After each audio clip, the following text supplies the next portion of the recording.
Het belangrijkste nieuws van Curaçao in het Nederlands. Extra Journaal. Vers van de pers.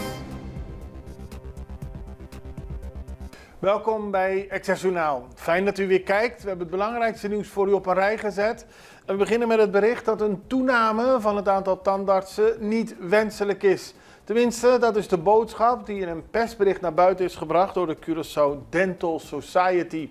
Die reageren op de bekendmaking van minister van Gezondheid Javier Silvania, die enkele weken geleden heeft aangegeven dat voortaan ook mensen die voor tandarts hebben gestudeerd en een papier hebben gehaald, maar niet in Nederland, dat die voortaan ook welkom zijn op Curaçao. Tot voor kort kon alleen mensen die in Nederland geregistreerd waren daadwerkelijk hier als tandarts komen werken. Dat is volgens de minister belangrijk omdat daarmee het aantal tandartsen kan groeien. Maar volgens de Curaçao Dental Society is dit niet wenselijk dat het aantal tandartsen zomaar gaat groeien. Jarenlang was er een bepaalde hoeveelheid van tandartsen op Curaçao. En omdat de bevolking nauwelijks gegroeid is, is het niet wenselijk om veel meer tandartsen op Curaçao te krijgen. En ook moet rekening worden gehouden met Curaçaose studenten die na hun studie graag willen terugkeren naar hun eiland. De Curaçao Dental Society wil dan ook dringend met de minister praten over de nieuwe situatie. Nog helemaal geen duidelijkheid, dat zegt Wendel Meulen. Hij is de voorzitter van de vakbond UGTK Cadmu UGTK. Want volgens hem zijn er allemaal mooie plannen gepresenteerd over de toekomst van de raffinaderij, die voortaan 2B's gaat heten. Over de werkzaamheden die kunnen worden verricht op de raffinaderij in Bullebei, maar er is nog niks concreets. Er staat nog niks op papier en de mensen die willen werken weten niet waar ze aan toe zijn. En hij vindt het erg omdat deze regering bij haar aantreden heeft gezegd dat de heropening van de raffinaderij een prioriteit is. Maar nu zijn er nieuwe plannen gepresenteerd, maar uiteindelijk hebben de werknemers niks om op terug te vallen, aldus de vakbondsleider. Opnieuw filiaal McDonald's overvallen, dat is heel treurig. De McDonald's filiaal bij de Dr. Maalweg is dit weekend opnieuw overvallen. 2 mannen met een wapen kwamen binnen en gingen daarna met een deel van het geld vandoor. Maar het erge van deze situatie is dat het de zoveelste keer is dat specifiek dit filiaal wordt overvallen. En vandaag schrijft de Extra erover dat het wellicht te maken heeft met het feit dat er achter de filiaal een relatief stille weg is waar mensen snel weg kunnen rijden. Maar er moet in ieder geval wat aan gedaan worden, want de traumatische ervaring van het personeel, die keer op keer te maken heeft met overvallen, moet natuurlijk tot een einde worden gebracht. De regering blij met goedkeuring en dat gaat over die ENJA-akkoord. We hebben het er al veel over gehad. Voor 10 oktober moest er, als het aan Nederland lag, duidelijkheid zijn over het ENJA-akkoord. Dat had weer te maken met de COVID-leningen voor Sint Maarten, die afhankelijk zijn van het bereiken van een akkoord. En op 10 oktober werden die opnieuw gefinancierd, of werd opnieuw de rente bepaald. Dus het parlement van Sint Maarten heeft op 9 oktober die ENJA-akkoord getekend, wel met een toevoeging. Daarop heeft het Curaçaose parlement dat goedgekeurd. En dat is tot tevredenheid van de Curaçaose regering, die daarna deze toevoeging in het akkoord opnieuw moest ondertekenen. En dat ziet u op de beelden door minister van Financiën, die ook van minister van Financiën Javier Silvania en minister-president Pik Pissas, die blij zijn dat hiermee het akkoord is ondertekend. En de meer dan 25.000 mensen op Curaçao die een pensioen via ENJA hebben, gegarandeerd kunnen zijn dat ze voorlopig hun pensioen blijven ontvangen. Veel vuilnis opgehaald bij SDK. Zoals wellicht bekend heeft de regering een heel plan uitgestippeld om vuilnis in te zamelen. Eerst was het zeg maar meer bij Arriba dat er op verschillende plekken allemaal containers stonden. Die zijn nu verplaatst en bij SDK waren er grote containers dit weekend geplaatst. En voor de regio Noordoost is er in het eerste weekend waarbij er vuilnis kan worden ingezameld 140.000 kilo vuil ingeleverd en 150.000 kilo vuil daadwerkelijk door vrachtwagens in de buurt vanuit de Mondi gehaald en in de containers gegooid. Enorme hoeveelheden en het gaat nog even door. Maar daaruit blijkt wel dat Curaçao vuil is en dat er hard aan wordt gewerkt om Curaçao schoner te maken.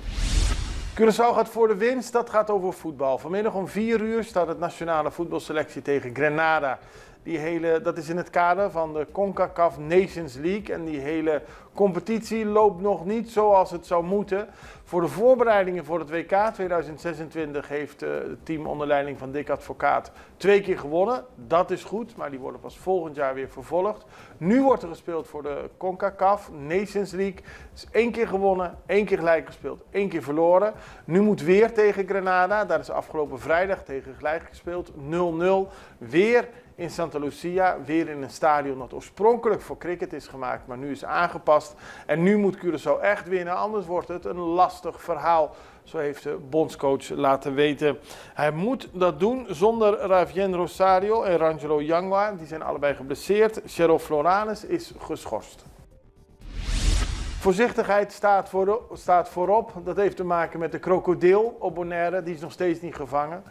En er wordt door allerlei deskundigen veel over gesproken. Hoe gevaarlijk de krokodil is. Nou, in ieder geval moeten we hopen dat hij gevangen wordt. En dat hij niet zomaar iemand tegenkomt op Bonaire. En om dat te voorkomen is Sorobon dicht. En die blijft nog even dicht. Want de gezaghebber heeft gezegd, voorzichtigheid staat er weer voorop. Maar de mensen die daar een economie draaiende houden, die daar bedrijven hebben, die krijgen geen inkomsten en voor hen is het ook heel erg lastig. Dus deze zware financiële verliezen, zeker tijdens de regatta, waarbij men natuurlijk gehoopt had op heel veel mensen die naar Sorobon zouden gaan, daar zouden eten, drinken, spullen zouden huren en dergelijke. Dat is allemaal niet gebeurd, maar ja, de autoriteiten zeggen toch, we moeten voorzichtig zijn, want de krokodil mag niet zomaar iemand kunnen aanvallen. Dus er wordt nog steeds naar het dier gezocht. We gaan even over naar een break. We zijn zo bij u terug.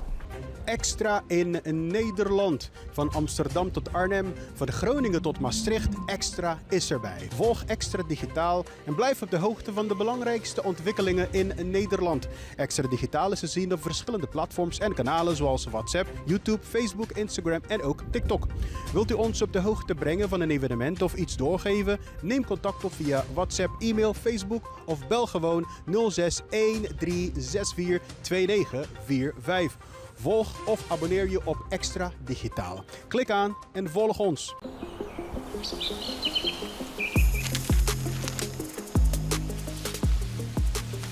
Welkom op Curaçao, een van de mooiste eilanden in de Caribië, een ware parel. En het is een eiland waar je van heel veel zaken kunt genieten. Van de natuur, van de zee, van het eten, van de mensen en zoveel meer. Curaçao is een eiland waar heel veel gebeurt op het gebied van politiek, cultuur, sport en zoveel meer. En Extra Journaal brengt het belangrijkste nieuws van Curaçao. Maar we hebben ook aandacht voor al het nieuws op Bonaire en Aruba en op de bovenwinden, Saba, Sint Maarten en Sint Eustatius. En we belichten al het nieuws van alle kanten. Het nieuws is duidelijk, actueel en vers van de pers. Extra Journaal, elke werkdag op Salto. Op Curaçao zijn we de hele dag bezig met het maken van Extra Journaal. Volg ons op je favoriete Amsterdamse zender, Tauro.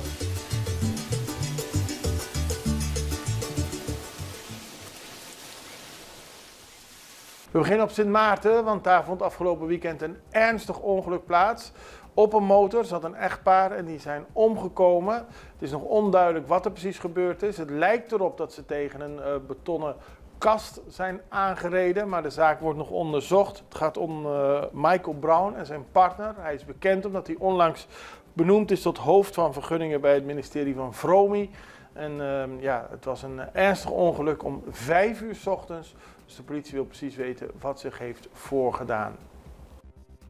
En dan gaan we naar Curaçao, Tour de Mas. Ja, het is ooit begonnen als een leuk idee, maar de optocht met fietsers door een deel van Curaçao, de route van carnaval zeg maar dan terug naar het Brionplein, dat was een groot succes. Dit weekend waren heel veel fietsers die deelnamen, zorgden voor veel bekijks ook, maar ook gewoon voor een gezonde, vrolijke optocht waarbij veel jongeren en ook wat ouderen op de fiets meededen aan dit mooie spektakel. Dat is leuk om te zien. En dan gaan wij naar Colombia, want de autoriteiten van Colombia die hebben dit weekend een bezoek gebracht aan gebieden waar het leger een anti-guerrilla offensief heeft gelanceerd.